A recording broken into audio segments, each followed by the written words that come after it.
Hello tout le monde, ça y est, on touche à la fin des vacances. Je sais pas vous, mais pour moi l'été est passé beaucoup trop vite. Et si on pouvait revenir en arrière, je pense que je le ferais. L'été est passé méga vite, mais c'était vraiment trop bien. Enfin, franchement j'ai kiffé mon été et malheureusement toutes les bonnes choses ont une fin. Donc bah bonjour la rentrée et puis bye bye l'été.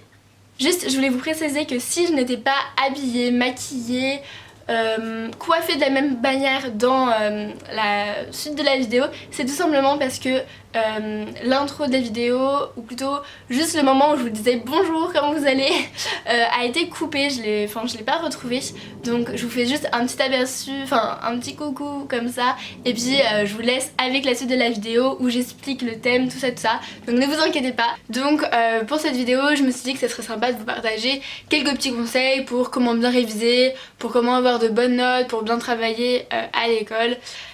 Et comme ça j'espère que ça va vous remotiver un petit peu pour cette année. Allez, c'est parti.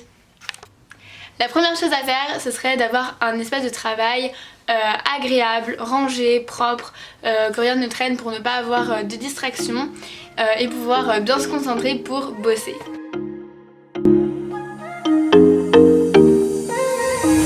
What are you saying? Not the time or the place, baby, it's not right. It's not right, no. Going insane. Got a problem to fix, can we face it tonight? Face it tonight, oh. No way though. Maybe I can't let go. Maybe I thought you'd take my side, my side. No way though. You never think it through. One more round and not going down tonight. La deuxième chose à faire, ce serait d'éviter les distractions. Et donc pour ça, je vous conseille d'éloigner votre téléphone, les réseaux sociaux, tout ça. Et par exemple si vous avez un petit frère ou une petite soeur ou quelqu'un qui pourrait vous déranger, n'hésitez pas à vous isoler soit dans votre chambre ou si ça fait encore ou s'il y a encore un peu trop de bruit, n'hésitez pas à aller à la bibliothèque. C'est des espaces assez bien pour travailler. Personnellement j'ai jamais testé donc voilà, sauf à la bibliothèque de mon collège, mais c'est vrai que sinon j'ai jamais travaillé à la bibliothèque, mais je pense que ça doit être plutôt pas mal. La troisième chose à faire, ce serait de garder l'essentiel sur votre bureau pour ne pas vous embrouiller la tête. Par exemple, pour un exercice de maths, vous n'avez pas besoin de 36 000 stylos, 36 000 surligneurs et tout. Vous pouvez juste prendre un stylo, peut-être un crayon de papier, et puis un blanc pour effacer, etc. Mais vous n'avez pas besoin de vous encombrer avec plein de choses autour qui pourraient peut-être vous distraire. Et je vous donne un petit exemple. Imaginons vous faites un exercice de maths, puis vous avez plein de surligneurs à côté et vous allez vouloir surligner le nom de l'exercice, les petits A, les petits B en différentes couleurs, tout ça, alors que ça sert à rien franchement, juste pour décorer votre cahier, mais en fait entre nous ça sert à rien et c'est juste le résultat qui compte. Sauf si ça vous motive, mais bon, ça dépend. Et en fait vous allez perdre du temps plus qu'autre chose et vous allez vous éterniser sur votre exercice alors que vous pourrez faire d'autres choses et passer à autre chose beaucoup plus vite. La quatrième chose à faire, ce serait de définir votre objectif pour la session de travail que vous allez faire.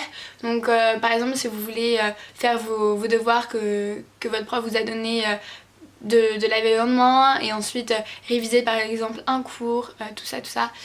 N'hésitez pas en fait à vous faire une to-do list et à noter vraiment chaque chose que vous voulez faire pour ce temps de travail. Comme ça vous n'allez pas vous éterniser et faire des choses que vous pourrez faire par exemple un autre jour, ou alors oublier des choses que vous avez à faire en urgence pour le lendemain. Et ça vous permettra de mieux vous organiser. Et cinquième chose à faire, c'est quelque chose que j'aime bien faire justement, en fait ce serait d'écouter de la musique calme, instrumentale, des choses comme ça, pour vous concentrer et pour vous concentrer et pour aider votre cerveau à travailler.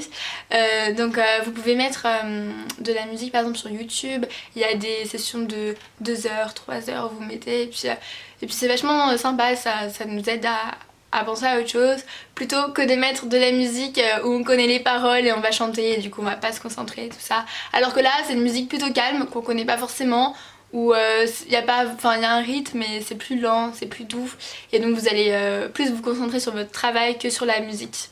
Donc voilà, il y a soit sur YouTube, soit sur Spotify et toutes les applications comme ça.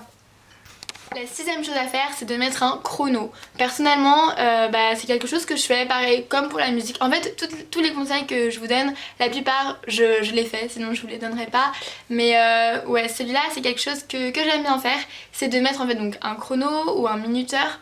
Par exemple, je me dis, alors si c'est un chrono, je me dis, mets-toi par exemple une demi-heure, tu travailles pendant une demi-heure, tu fais 15 minutes de pause ou 5 minutes de pause, ça dépend des choses, des matières, de ce que je dois faire. Et puis donc voilà, avec mon petit téléphone, tac tac. Et sinon je mets un timer pour chronométrer le temps. Par exemple, j'ai pas de temps précis, mais je me dis pour voir combien de temps j'ai travaillé aujourd'hui, je me mets un petit timer et comme ça... Enfin, voilà, pour voir un petit peu combien de temps on met pour travailler et tous les jours un petit peu pour voir une heure, une demi-heure, 15 minutes. Voilà, ça nous aide à... Enfin, je pense que ça aide à voir si on travaille plutôt bien régulièrement ou des choses comme ça. Et si vous avez peur d'être distrait par votre téléphone, je vous conseille donc déjà de le mettre en mode avion, d'enlever toutes les notifications et si possible de le mettre loin de vous. Après, faut juste pas oublier son chrono du coup. La septième chose, c'est d'aérer votre espace de travail. C'est très important pour vous aérer la tête, l'esprit, pour bien respirer, renouveler l'air, c'est hyper important et vous arriverez mieux à vous concentrer dans un endroit où il y a de l'air pur que dans un endroit où c'est pas aéré, ça sent le renfermé, tout ça. Et la huitième et dernière chose à faire, c'est de vous prendre des pauses, c'est hyper important. Mais ce que je vous conseille, c'est de ne pas forcément prendre des pauses avec votre téléphone ou regarder une série. Essayez d'éviter tout ça, mais plutôt de faire du sport, du yoga, de la méditation, de sortir, vous aérez l'esprit, marcher juste dans votre jardin, profiter. Essayez vraiment de reposer un peu vos yeux, mais de vous bouger en même temps. Voilà, c'est très important. Après, vous pouvez bien évidemment regarder votre téléphone, des petites séries et tout, ça fait plaisir.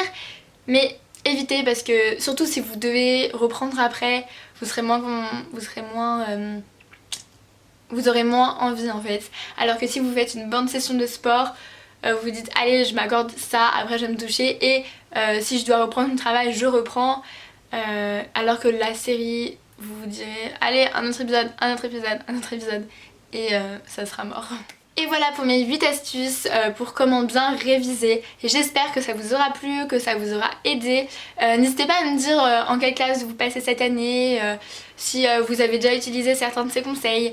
Voilà, n'hésitez pas à me dire si ça vous a plu, tout ça. J'adore vraiment lire vos commentaires et vous répondre. Donc voilà, en tout cas merci d'avoir regardé la vidéo. Je vous embrasse et je vous dis à très bientôt. Bisous. Baby,